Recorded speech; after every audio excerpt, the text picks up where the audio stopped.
All right. Thank you, everybody, for being here. I'm Dr. Maggie Bartlett, the Program Director for Global Virus Network. And today on our forefront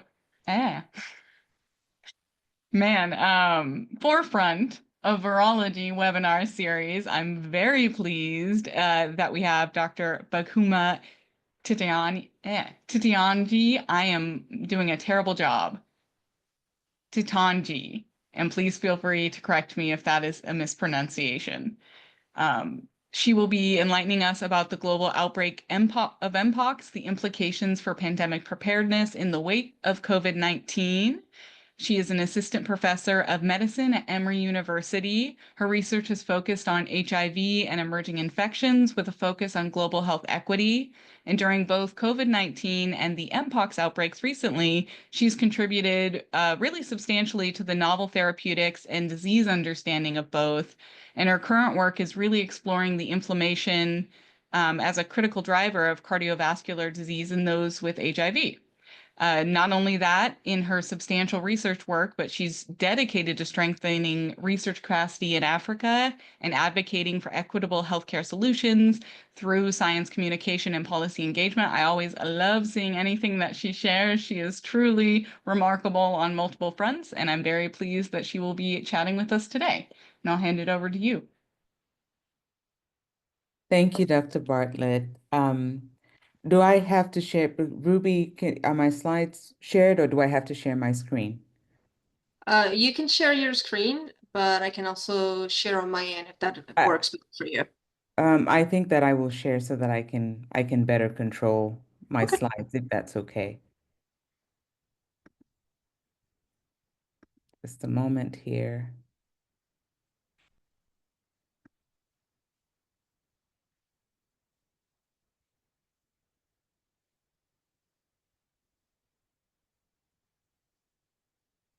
Right. Thanks again for everyone who's joined and taking the time to come in and listen to this particular talk, and also for GVN for inviting me. So here are my disclosures. And over the course of the next 45 minutes, I hope that I will be able to share with you just a description of the epidemiology and transmission dynamics of the clinical presentation of Mpox in the context of the 2022 outbreaks, which have been ongoing until now. And I'll also spend some time analyzing the global public health response to Mpox, particularly identifying both the strengths and areas of improvement in that response. And then I will spend some time drawing lessons learned from COVID-19 and how we can better prepare for future pandemics. And we'll close out by critically evaluating the role of health equity, community engagement, and global collaboration in effective outbreak control. Now, when we think about the COVID-19 pandemic by the numbers, it was, I would say, the largest or the first pandemic of our lifetimes, following the flu pandemic in the early 19th century, which most of us were not alive for. And you can see that the impacts of the COVID-19 pandemic were really dramatic, leading to an estimated 7 million deaths between 2020 and 2023, and global economic losses of about 13 trillion, with almost 88 million people thrust into extreme poverty as a direct result of the pandemic. And this again just illustrates to us how profoundly emerging viruses, when they reach a pandemic scale, can be both for human health as well as just global for the global economy. Now, in 2025, so far, we are just a quarter of the way into the year, but I just wanted to highlight on the image here some of the already emerging virus threats that we've had to contend with as significant outbreaks this year alone.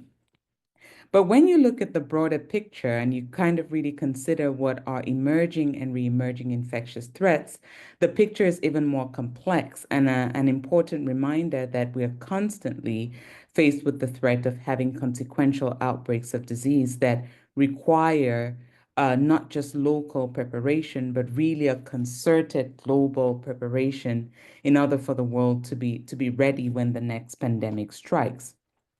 And why is this happening? This is happening due to a combination of factors. We know that the global population is currently at almost 8 billion individuals on this planet.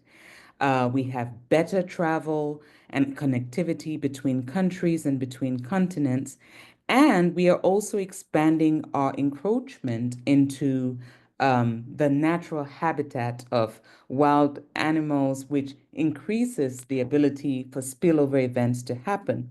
And all of that is happening in the context of climate change, as well as growing antimicrobial resistance. So all of these factors culminate in increasing the chances that we are going to see more contemporary outbreaks, and it may not take another 100 years before we actually experience the next pandemic. Now, really focusing on what has been the larger outbreak of an emerging infectious disease, or I should say a re-emerging infectious disease after COVID-19, I think that the Mpox outbreak that spread and started out in 2022 is really a very good illustration of some of the considerations that we need to have when we think about these emerging threats. So Mpox, as we all know, is an orthopox virus that was first identified in 1958 in research monkeys that had been imported to Norway for research. And the first human case of the virus was not identified until 1970 in a child in the DR Congo. It is a DNA virus with a very large genome and is a close relative of the now eradicated causal agent of smallpox, which is variola virus. It has a wide host range, and the reservoir is thought to be small mammals of the squirrel family that are endemic to Western Central Africa. The virus has two major clades, clade 1, which primarily circulates in Central Africa, and clade 2, which primarily circulates in Western African countries. Now, both clade 1 and clade 2 of the virus also have subclades A and B within them. As I mentioned earlier, it wasn't until the 1970s that the first human case of Mpox was identified. And this identification of Mpox really happened in the context of the final push towards eradicating smallpox at a time when there was very intensified case-finding efforts in Africa, which was the last region from which smallpox was eradicated. And following that eradication campaign, smallpox was officially declared an eradicated disease in 1980s, and this was marked by a stop in the immunization campaigns to protect people against smallpox. In the years that ensued after the smallpox eradication programs were discontinued, what we saw were sporadic outbreaks of Mpox, mainly focused in the Democratic Republic of Congo and other Central African countries. But as you can imagine, as time moved on from the 1980s, the share of the population that was immunologically naive and had never been exposed to smallpox vaccination also grew, which meant that there was a more vulnerable population target for this new emerging virus to continue to cause sporadic zoonotic transmissions and outbreaks. And these outbreaks continued to grow in number and in size. But it wasn't until 2018 that we witnessed the first major outbreak of Mpox in Nigeria. And then fast forward to 2022, we saw really an explosion of Mpox on the global landscape. So both a combination of an immunologically naive population, enhanced population movement, as well as an ecological niche that was left behind by smallpox that made it very easy for Mpox to reemerge and fill this ecological niche. So in 2022, we had a global outbreak of Mpox that resulted in over 100,000 cases across 103 countries, with a third of these cases actually being reported in the United States. What was peculiar about this particular outbreak was that it was mediated by clade 2 of the virus, which is the circulating strain primarily in West Africa. And interestingly, it was really concentrated among key vulnerable groups of MSM. So men who have sex with men represented 95% of the cases.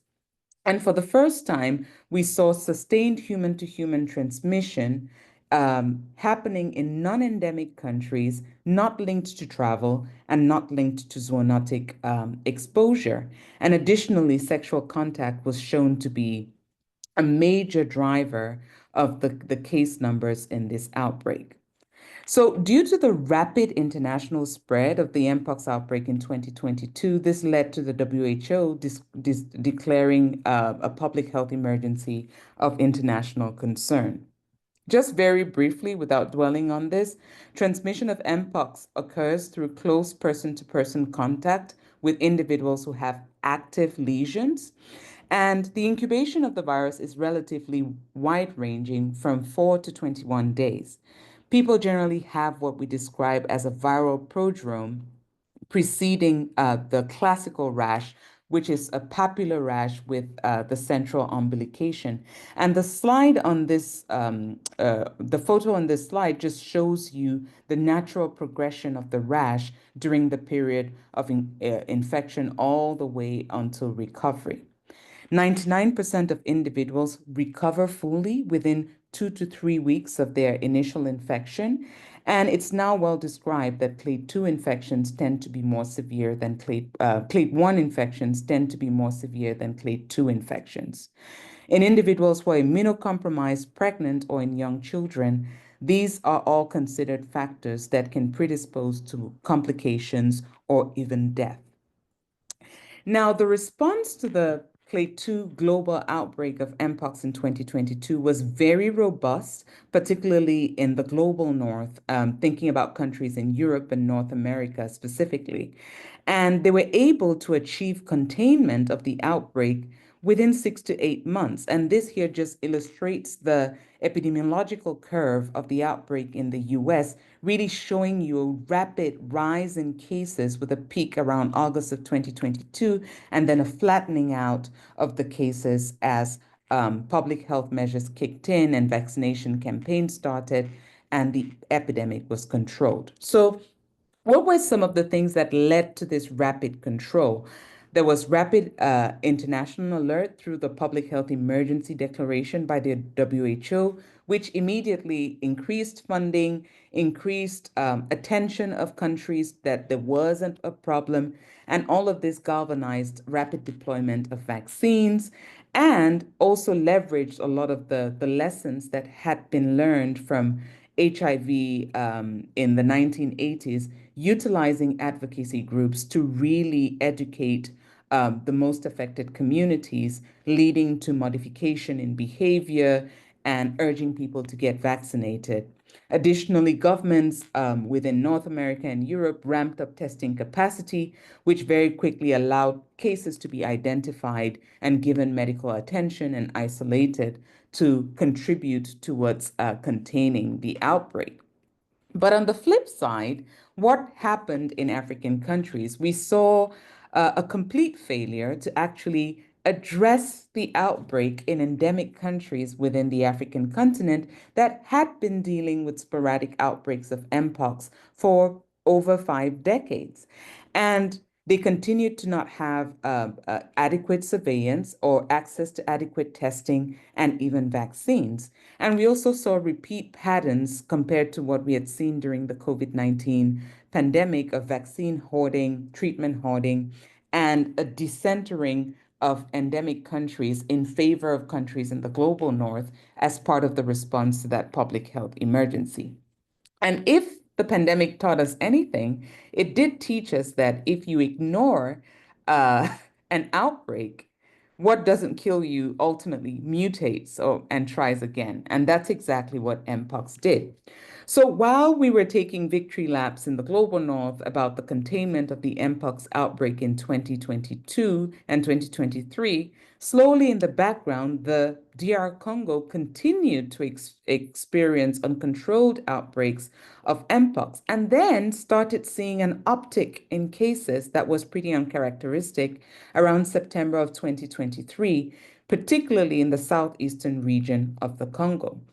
And this led to the identification of a new subclade, now called clade 1b, which was noted to be very similar in its pattern of spread comparative to the clade 2b outbreak that had led to the global outbreak in 2022.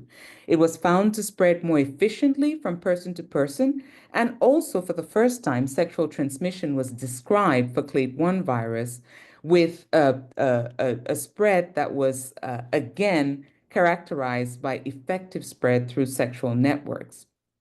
What happened in the months that followed has been regional extension to other African countries of this particular clade of Mpox, and so far, over 100,000 cases have been reported on the African continent, with over 1,000 deaths. There have also been reports of exported cases connected to people who have traveled to countries that are actively reporting cases of clade 1b. The clinical features of clade 1 Mpox, as I have mentioned before, are a lot more severe than clade 2 infections. And in the cases that have been described in the literature for clade 1A and clade 1B, individuals tend to have a rash that is a lot more exuberant with over 100 lesions, as you can see on the chart that is illustrated in this picture. And additionally, they also tend to have a lot more complications. Now, clade 1b, as I mentioned previously, has emerged as a clade that is capable of spreading effectively through sexual transmission from person to person. And the median age of individuals who have been reported as having clade 1b infections, particularly in the DRC, has been around 22. And you would note here that as compared to the outbreaks in 2022, where primarily MSM were impacted, 50% of infected individuals in this outbreak are women, and 30% of them are sex workers, although children have also been disproportionately impacted.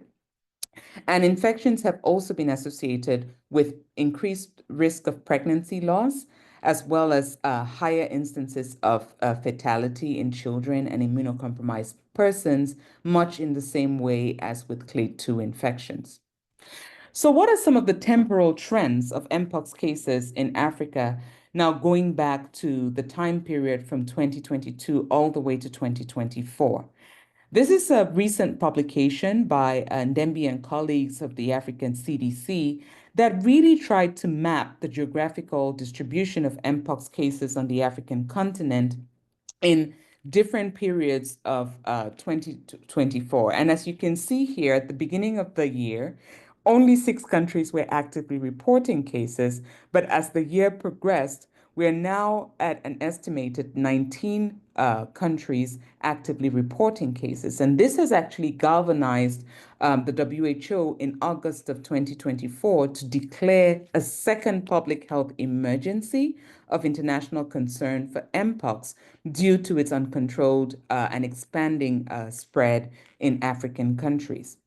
Now, the DR Congo continues to be the country that is reporting the highest number of cases, and it has now seen an increased complexity of the outbreak due to the presence of 2 distinct clades that are circulating and that are mediated by slightly different mechanisms of transmission. So in the DR Congo, we now have clade 1A, which is the clade that has historically caused outbreaks.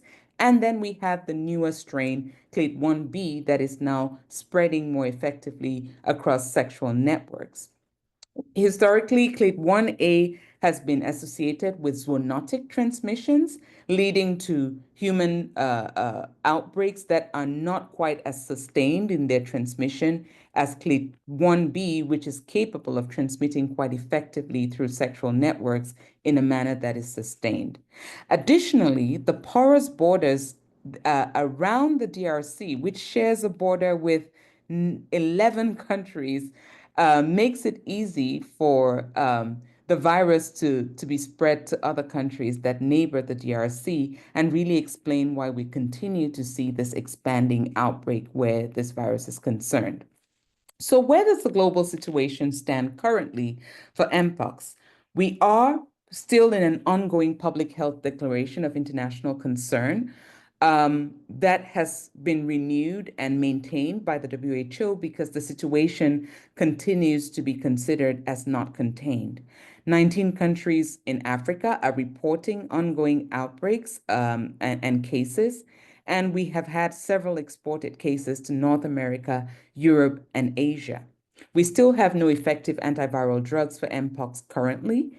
And although we have effective vaccines, the rollout of these vaccines continue to be very slow, particularly in African countries, due to multiple factors that I would touch on subsequently. And testing and surveillance, while improving, still has a ways to go to be at optimal levels.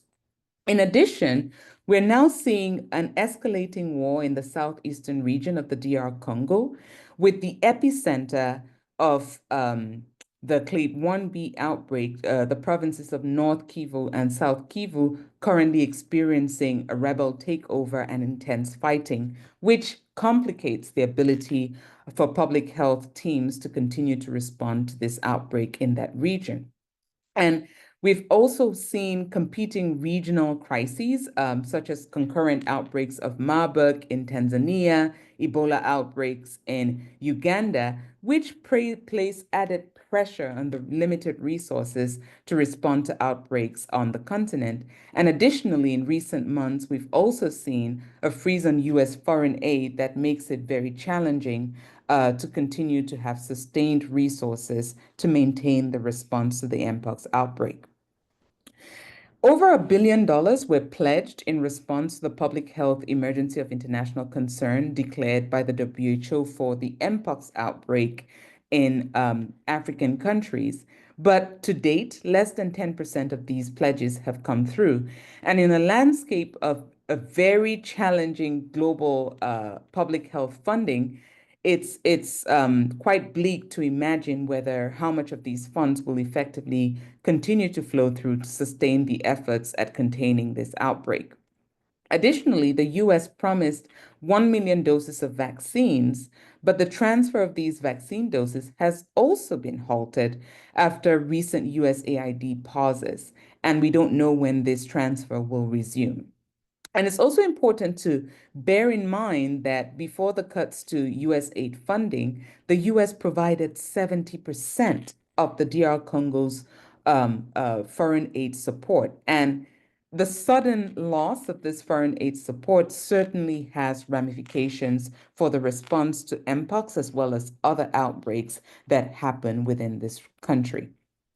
So what are some of the emerging challenges that we have to think about, kind of projecting into the future as we continue to reframe and reimagine the response to the Mpox outbreak? One of the things that has emerged as a growing concern is the accelerated viral evolution that has been noted since the Mpox outbreaks in 2022. Now, during the 2022 outbreaks, when we looked at earlier strains of the virus circulating prior to 2022 were compared to the lineages isolated from the 2022 outbreaks, several nucleotide substitutions were identified, suggesting that the virus was mutating at a rate that was a little bit faster than what one would expect for a DNA virus like Mpox, which tend to normally evolve slowly. Now, similar evolutionary patterns have also been noted for Clade 1b viral genomes currently circulating in the DR Congo. And what this raises is, what are the implications for this changes and viral evolution?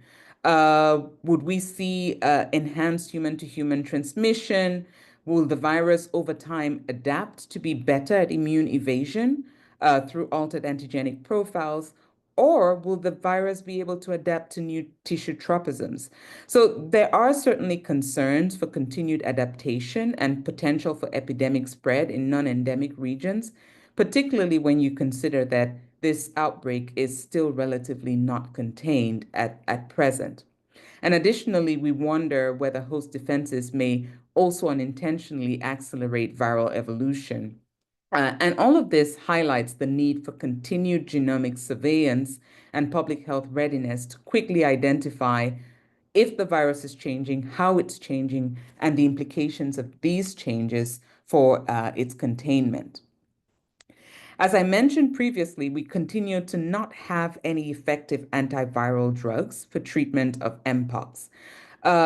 At the time when we saw the large outbreak in 2022, the antiviral drug tecovirimat was the lead antiviral candidate with effectiveness in animal models against smallpox and Mpox. And it was used off-label during those outbreaks to treat individuals with Mpox, but we didn't really have any randomized controlled phase 3 trials in humans demonstrating its effectiveness for Mpox. Now we have two studies. The first one was the PALM-007 that was conducted in the DR Congo to evaluate tecovirimat for the treatment of clade 1A Mpox. And unfortunately, it did not show any benefit in terms of faster resolution of Mpox symptoms in individuals who received the antiviral drug compared to individuals who received placebo. The drug was, however, well tolerated. A similar study conducted in the US, known as the STOMP trial, evaluated tecovirimat for Mpox clade 2B treatment in the United States and a few other countries. And that trial was recently also discontinued for futility because it didn't show any impact on improving the outcomes in individuals who received the treatment compared to placebo. Now, it's important to note that there are open questions around whether this drug may still have utility either as post-exposure prophylaxis for individuals who've been exposed to Mpox and have not yet developed symptoms, or whether it could still be effective in people who are immunocompromised and have more complex forms of the disease with complications, or whether we need to be giving it much sooner. In a lot of these studies, the drugs were initiated several days after individuals had presented with symptoms or had had onset of symptoms. And we know that with antiviral drugs, you generally have to give them very early for them to have maximal effect. So we need better studies to fully characterize what the potential role for this drug may be in the treatment of Mpox, although for now we don't have any evidence that it significantly changes the course of disease in individuals who are immunocompetent. Other issues that are emerging are the continued challenge of vaccine deployment. The table to your right just shows you the number of vaccine doses that have been pledged in response to the public health emergency of Mpox in African countries. And there have been over 5 million doses of vaccine pledged, but currently only about 600,000 doses of vaccines have been administered, with most of these vaccines being administered in the DR Congo. We know that the vaccinia-based live and attenuated vaccines that were used for smallpox and the third generation vaccines that were developed for biopreparedness for smallpox are all effective against Mpox. But the challenge has been at the level of individual country regulation, and also there remains challenges around hesitancy that need to be confronted in country to make sure that the vaccines can be deployed to populations that need them. And then, of course, the logistical challenges of actually getting vaccines that are delivered from the port into the arms of individuals that need them. And this requires maintaining a cold chain, training staff, and having sustained funding to actually support this vaccination campaigns. And we can't have the conversation about emerging challenges without talking about the very fresh cuts to global public health funding, and particularly talking about the cuts to US aid, as well as the cuts to the withdrawal of the US from the WHO and the cascading effects of these different changes. And what we have seen as the direct consequence of these funding cuts is the potential to disrupt surveillance systems, which will find themselves with reduced support for outbreak detection and real-time tracking of cases, and also interrupted distribution of vaccines, both in terms of the ability to procure vaccines, but also to support their delivery to at-risk populations. We've seen already tremendous impacts on the global health workforce. A lot of the implementation aspects of aid provided by the US government was really built on logistics provided and supported by US aid funding. And now with those logistical supports no longer there, it becomes a lot harder for implementation partners like Ministry of Health and NGOs to actually continue to sustain these responses. And all of these means that there's also now an increased risk for international spread because we have effectively slowed down our ability to respond and contain an outbreak that was already kind of in a really bad situation. And this setback would disproportionately impact countries that have fragile health systems or may be dealing with a geopolitical instability, such as the DR Congo. And then, of course, speaking of political instability, the conflict in the eastern region of the DR Congo has really, really disrupted a lot of the responses that were happening on the ground, with closures of Mpox treatment centers, as well as continued increased risk of transmission as we see large population movements of individuals fleeing the war and crossing the borders into other countries. It's important to highlight that there are special populations, especially children, who are significantly being impacted by Mpox, but often get lost in the narrative and the discussion in terms of prioritization for responding to this outbreak and also why it matters to respond to this outbreak. This is from a recent publication just from 2 weeks ago, published in The Lancet, highlighting the proportion of cases that are in children in the countries that are actively reporting outbreaks. And you can see that in some countries, up to 50% of confirmed cases are in children, with a range of anywhere between 35 to that 50% mark. We know that children tend to have more severe disease, particularly in the African continent, due to malnutrition being an important cofactor. And despite this epidemiological numbers, there have been delays in authorizing vaccines for use in children under the age of 12 years old. And it's really important that we continue to center this particular vulnerable population as we think about how to best respond to this. So coming back to the lessons from COVID-19 and really starting to use those lessons to think about how we can consider the ways in which to be better prepared for future pandemic. I think that the question is really, after the global pandemic of COVID, are we in a better off or worse off situation to respond to the next outbreak? And Mpox has been a mini stress test, right, to really assess where we are. During COVID, we saw that we were able to rapidly be responsive through an mRNA vaccine platform, which allowed the development of effective vaccines from the time that the sequence of SARS-CoV-2 was identified to vaccines being in arms just through in a period of 11 months, which was unprecedented. We also saw improved surveillance through expansion of wastewater surveillance, which has really been a key predictor tool to help people know when we could be anticipating surges and peaks of COVID-19. And we also saw enhanced pandemic planning, as well as more robust and adaptive clinical trial platforms. And these were all areas that public health grew in during the pandemic.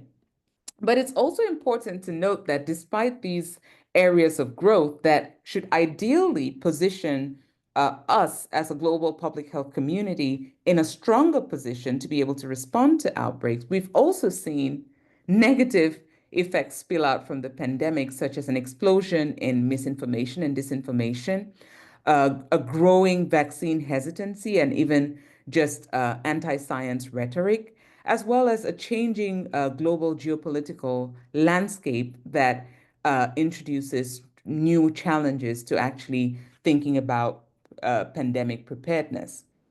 So how do we kind of make sure that we are adequately responding to these new challenges to complement some of those areas of growth that occurred during the COVID-19 pandemic? We can't actively be in a better position to respond to future outbreaks and ongoing outbreaks like Mpox without addressing the double-headed beast of misinformation and disinformation. I think that responding to misinformation in public health, in science, should be at the very core of thinking about ways in which we are better prepared for the next pandemic. And this will require better regulation of the flow of information, particularly thinking about the role of social media platforms in spreading these misinformation, but also actively studying strategies that can be proactive in addressing misinformation before it seeds into the population and causes damage that can be potentially irreversible.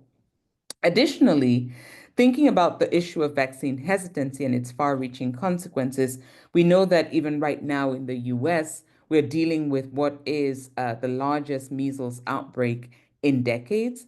But we've also seen health departments cancel promotion of mass vaccination, such in some states like Louisiana.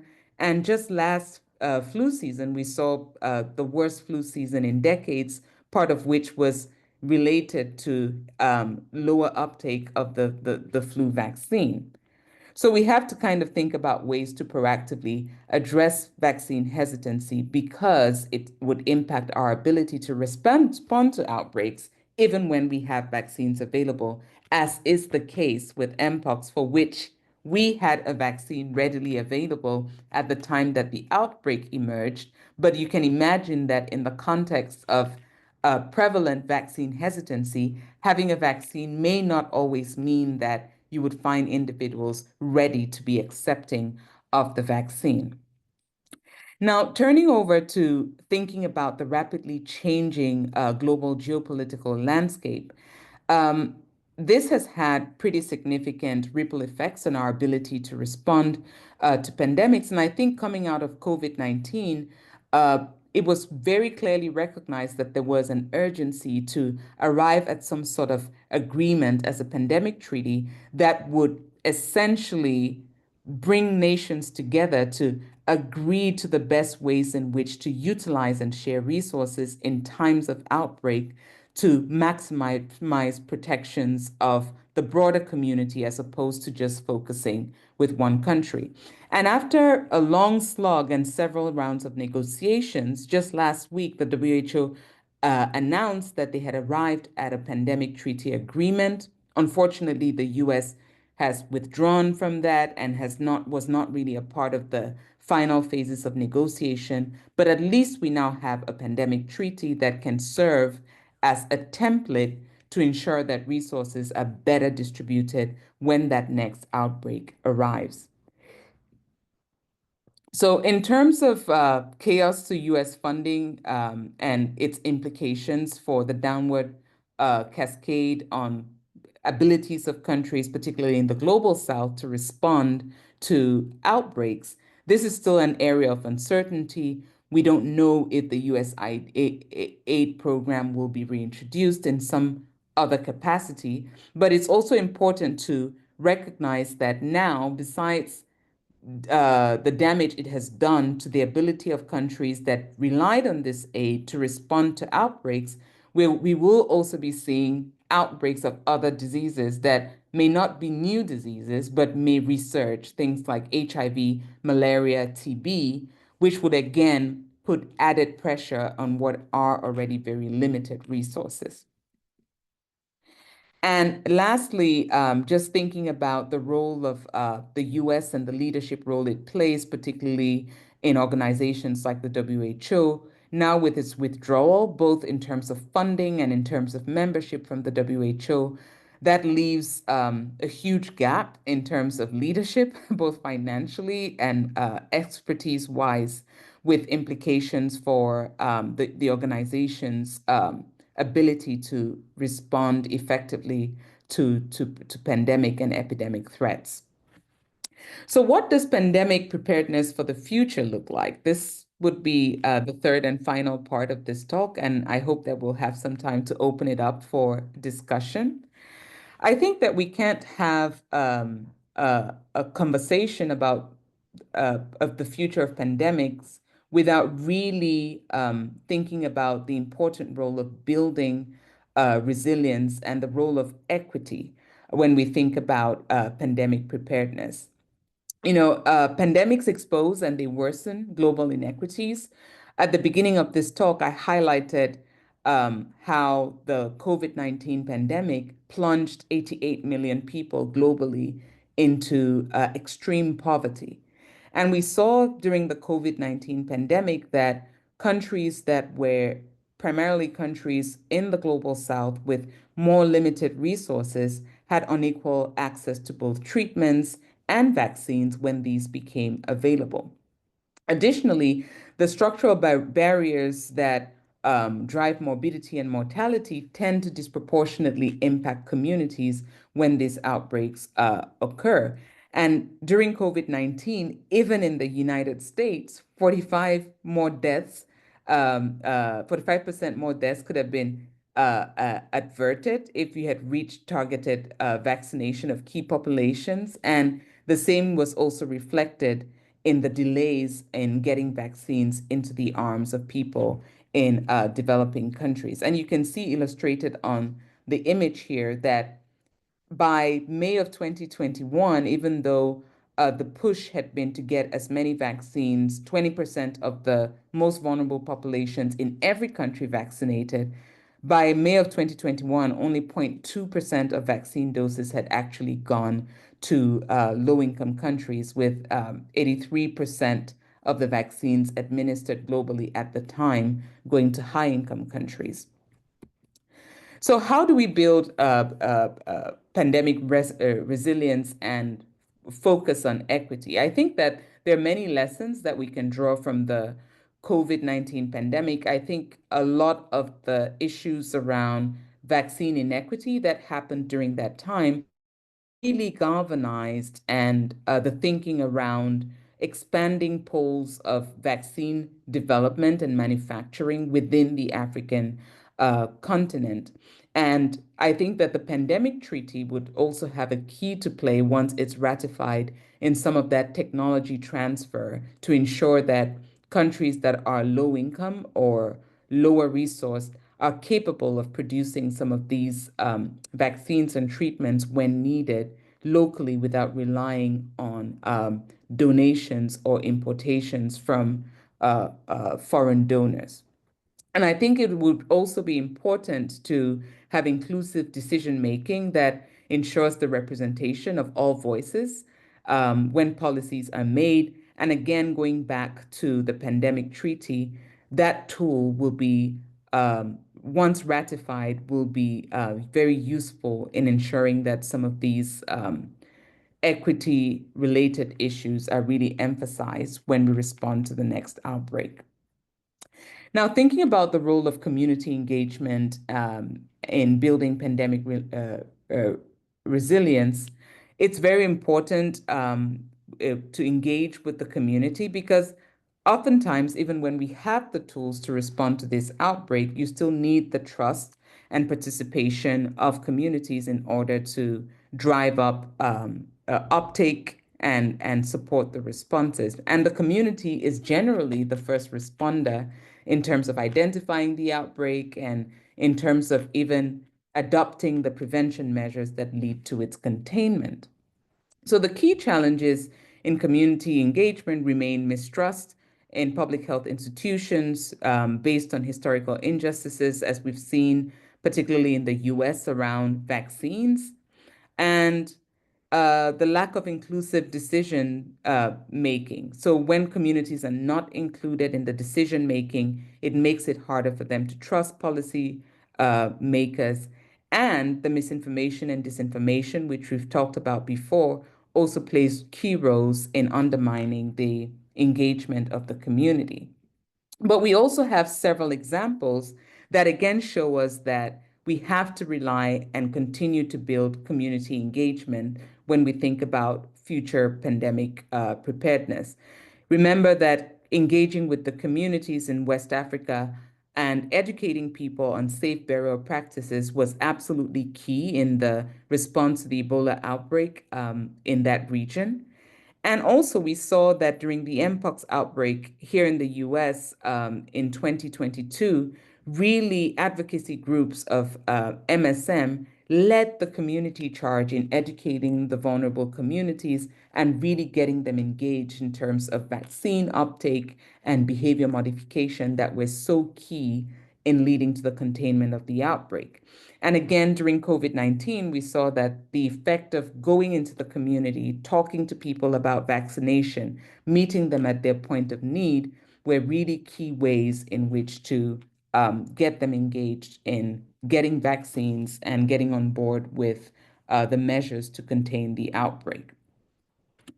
Now, in terms of building global collaboration, as we all know, pathogens know no borders, and having a country-centered approach really doesn't serve any country on its own. And we have things like the International Health Regulations, which is really meant to promote data sharing, to allow countries to detect, assess outbreaks, report them, and effectively respond to them in a coordinated manner that prevents duplication. We need to see a scaling up of these types of measures instead of seeing individual countries withdraw to be more focused inwardly only on what happens within their borders. And lastly, we can't finish our conversation around building pandemic resilience without highlighting the important role for global collaboration.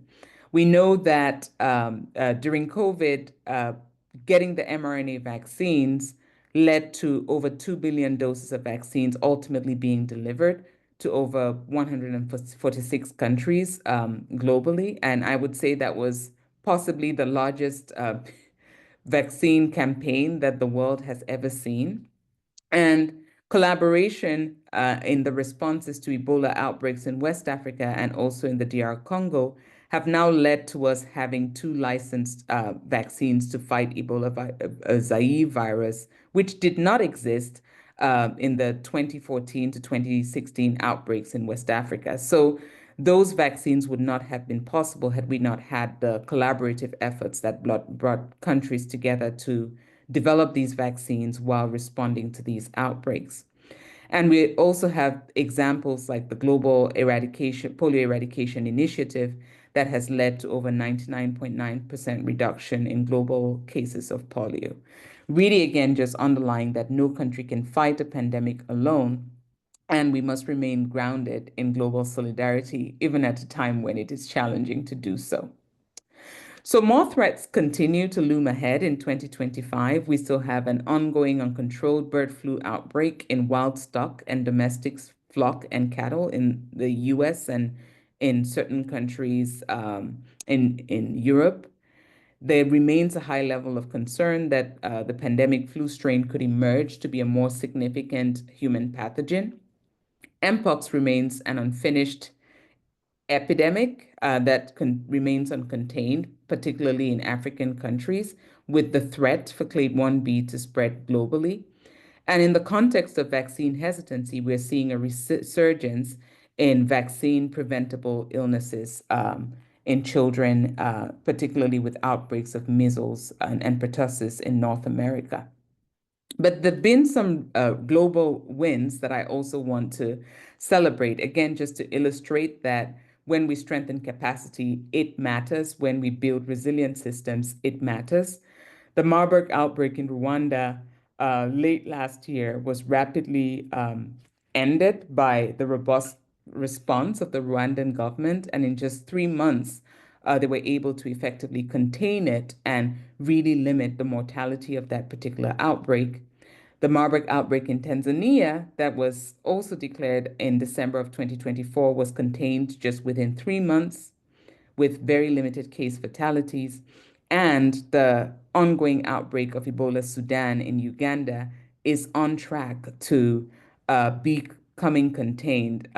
And it's important to note that they were able to put up a vaccine trial study within 4 days of the outbreak starting in Uganda, which is just truly remarkable, because then that positions us in a place where we potentially could have a vaccine for this particular strain of Ebola virus by the next time the next outbreak emerges. So a lot of the pandemic, the responses to this outbreaks, these very recent outbreaks, are largely in part due to the markedly improved ability of countries within the African continent to respond to these emerging threats following the investments that have been made and sustained since the Ebola outbreaks that occurred a decade ago in West Africa.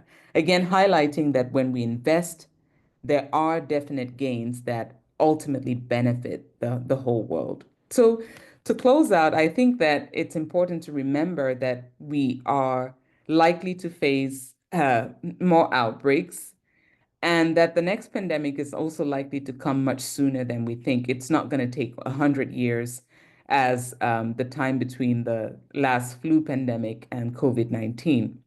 We are also more technologically advanced than we've ever been in human history, and ideally should be better prepared for the next pandemic. The world is also more closely connected. We can travel. It takes you 24 hours flight time to get to almost any point on the planet.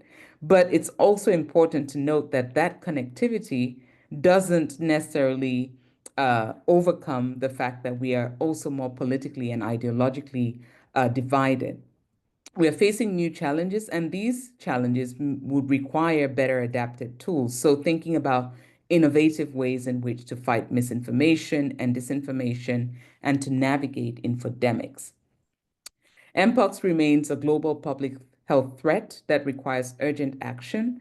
And I think that there's a lot to be said about the fact that pox viruses are remarkably successful pathogens and can cause a lot of problems if they're not taken seriously. Just look at the history of smallpox and how many people died from that particular epidemic to understand the threat that we currently face. It's important to remember that history repeats itself, particularly when we refuse to learn from it, and COVID has taught us invaluable lessons that we must draw from. But being better positioned to respond to the next pandemic will require us centering global collaboration, prioritizing equity and vulnerable communities at the very bedrock of our future pandemic preparedness agenda. And I would leave you all with these words: pandemics don't end when we stop paying attention. They end when we build the systems to prevent the next one. And if we fail to act, we aren't just inviting the next crisis, we're ensuring that it will be worse than the ones we have survived. And with that, I'll hand over back to Dr. Bartlett, and thank you all for your attention. Happy to take some questions. Thank you. Thank you so much. And what a powerful quote to leave it on. I think you summarized really nicely the different issues that we're facing right now in public health. I'll invite anyone who wants to ask a question to go ahead and put it in the question and answer section. Very good. So Sten Vermund asked in regards to the pandemic agreement, how did the issue of intellectual property get resolved? I understand that this was a sticking point in the past year of negotiations from countries from which specimens emerge having IP for future products generated from that information.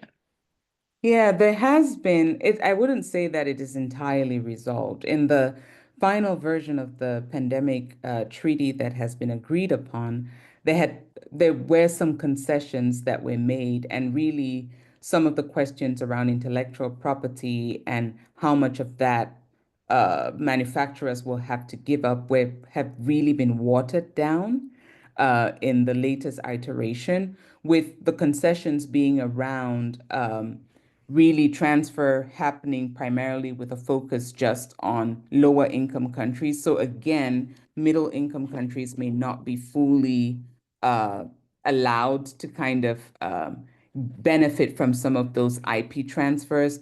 And additionally, with manufacturers still holding significant control of what they choose to transfer and when. So there are still issues around there that I would say have been significantly watered down, and we'll see what happens by the time it's ratified. And I think that, although there's an agreement, it's better than having no agreement.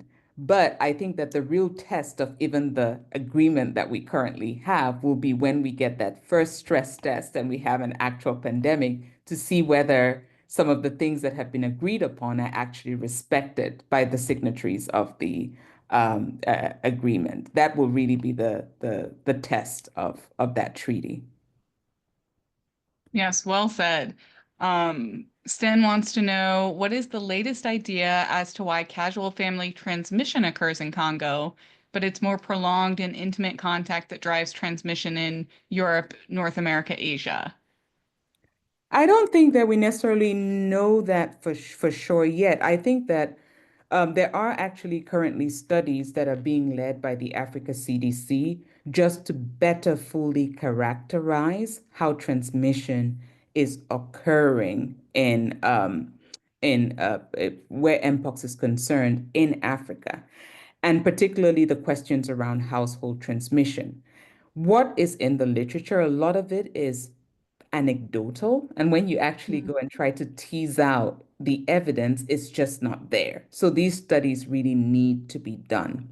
What has traditionally been the general understanding was that for clade 1b, primarily infections occurred through zoonotic exposure, usually through people hunting or children exposed to infected animals, and then that infection was introduced into a household, and then it spread to individuals within the household.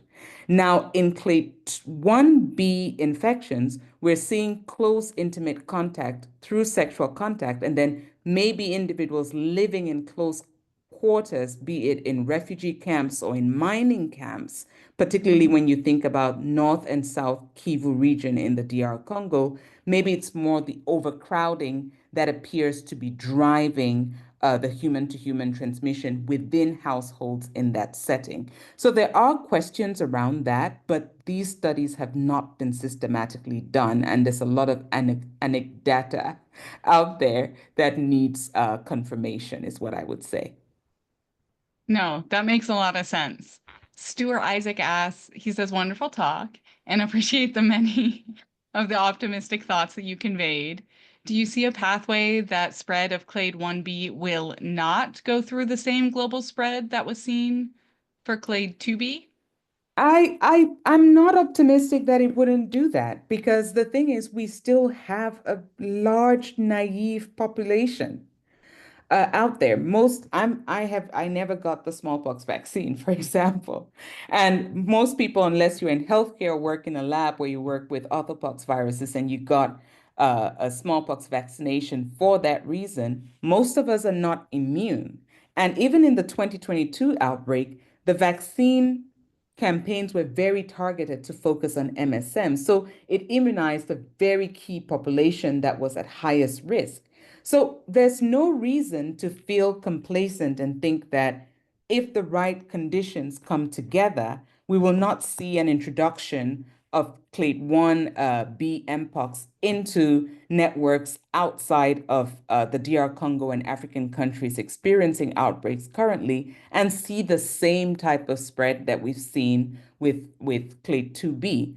And which is why I keep stressing on the fact that we have to prioritize containment, achieving containment at the epicenter, because I'm not confident that we will not see a repeat scenario of what we saw in 2022 happen with clade 1b virus.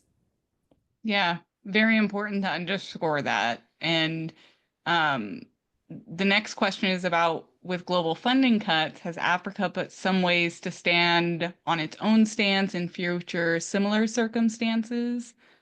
There's a lot of conversation being led by the Africa CDC around building resiliency and thinking about ways in which to cover the funding gap, particularly the loss in funding from USAID. But it is a lot of money that was lost literally overnight.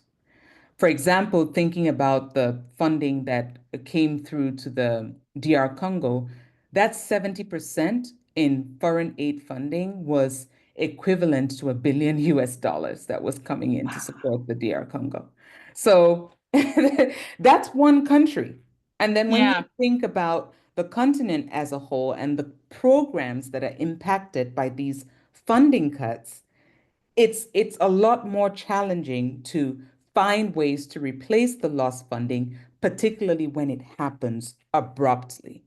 I think that one of the ways in which that has been talked about by the head of the Africa CDC in plugging the gap is trying to negotiate with the US government a more gradual and staged withdrawal, allowing governments to basically find ways within their budgets to expand their funding on local public health issues to break away from that resiliency. But really, we are in a very, very bad place currently because the loss in funding was not gradual. It literally happened overnight, and it is a significant loss in funding that leaves governments of countries in Africa really just struggling to plug the holes where they can. So it's going to be a very tough time, but these conversations are ongoing. Yes, I'm hopeful. Hopefully they will come up with some sort of gradual approach because agreed, that's a hard way to find money for programs that are essential. Yeah. Um, we have a good question. Is it possible to find both clade 1 and clade 2 in the same person? Very good question. So far, it's not been described yet, but that becomes an increasing problem and concern, particularly knowing that pox viruses are very adept at recombining. And we know that within the DRC, we currently have clade 1 and clade 2 circulating in some provinces. So there's the possibility of that happening, but we have not yet had a documented case of clade 1 and clade 2B infection within a single individual. And let's hope we don't, but we'll keep monitoring. Sten has another good question. Can you give us an update on the Jynneos availability and the cost for the Western world versus the Congo and elsewhere?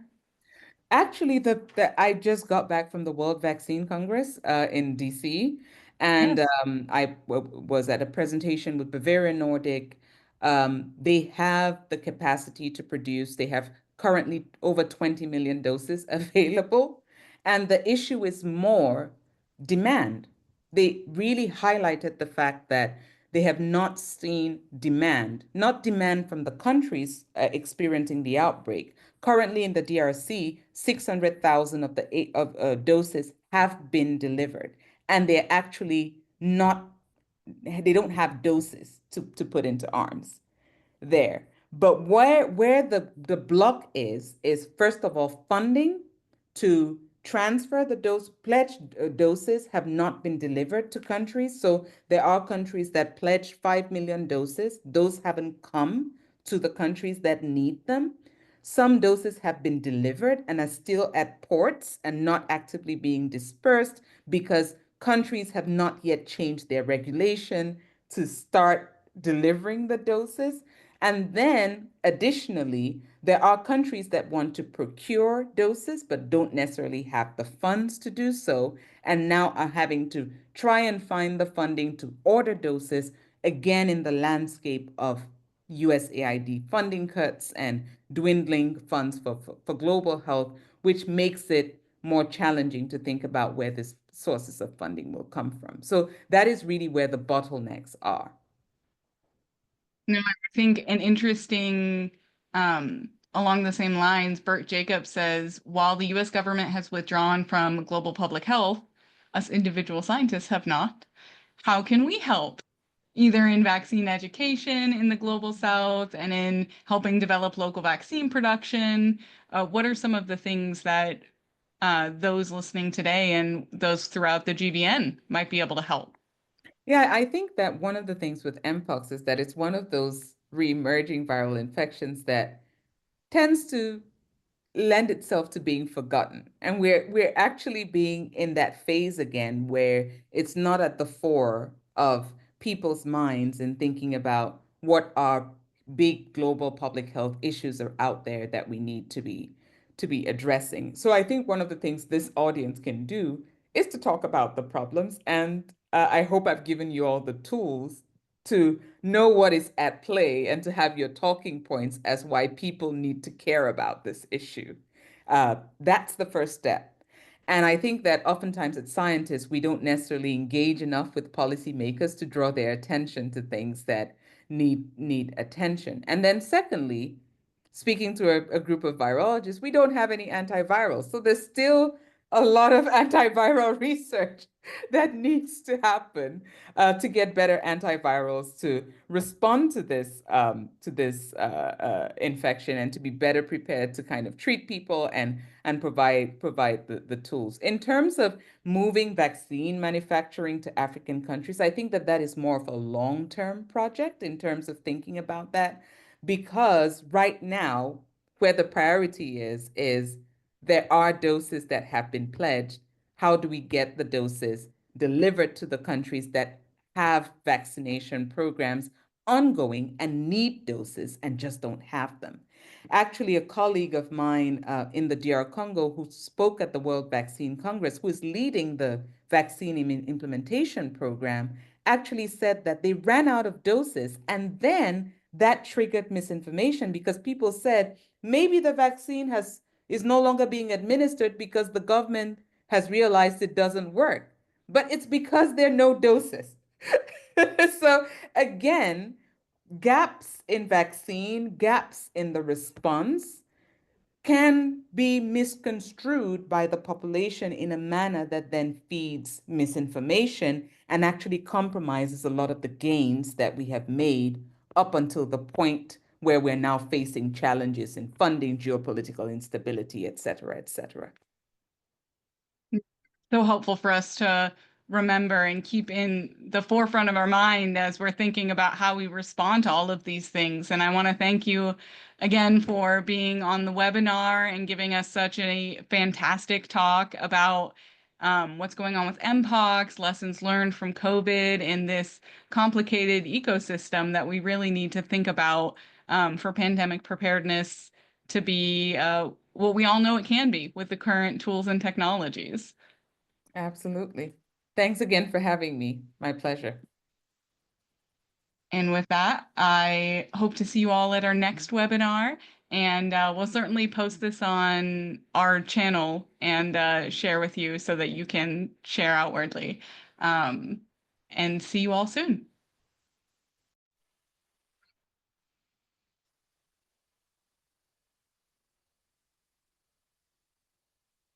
All right. Thank you, everybody, for being here. I'm Dr. Maggie Bartlett, the Program Director for Global Virus Network, and today on our front